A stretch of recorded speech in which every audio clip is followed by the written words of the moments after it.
বরিশাল নগরীর ভাটিকানা সার্বজনীন দুর্গা ও কালীমাতার মন্দির পুজো উদযাপন পরিষদের 2024-এর পূর্ণাঙ্গ কমিটি গঠন এবং দেশের সার্বিক বন্যা পরিস্থিতি বিবেচনা করে বাংলাদেশ কেন্দ্রীয় পুজো উদযাপন পরিষদের দিক নির্দেশনায় স্বল্প পরিসরে কেক কেটে ভগবান শ্রীকৃষ্ণের জন্মাষ্টমী উদযাপন।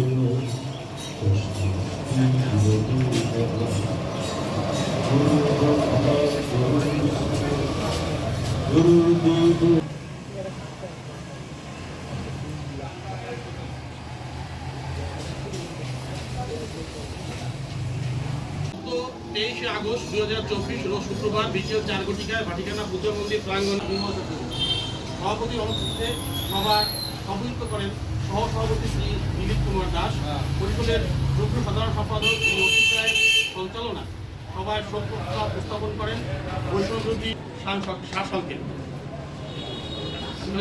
শেষ অসাম্প্রদায়িক মূল্যবোধ দুর্গার পুজো অর্চনার আয়োজন করা হয়ে থাকে।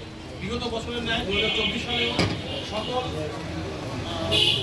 প্রতিবন্ধক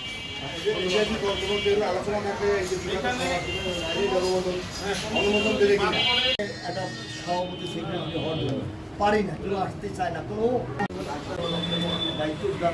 এরা সবাই আমি বলছি আমার আসে না, খালি একটাই আমি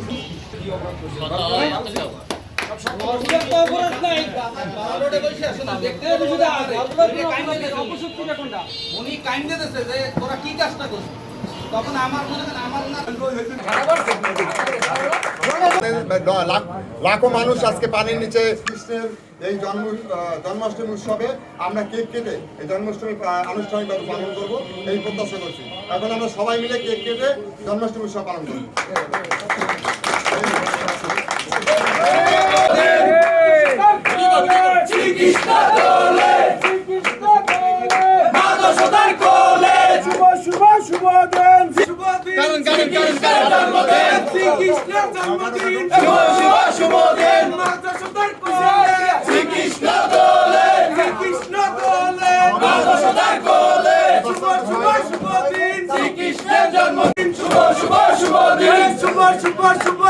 শ্রীকৃষ্ণের জন্মদিন, শ্রীকৃষ্ণের জন্মদিন, শুভ শুভ শুভ দিন।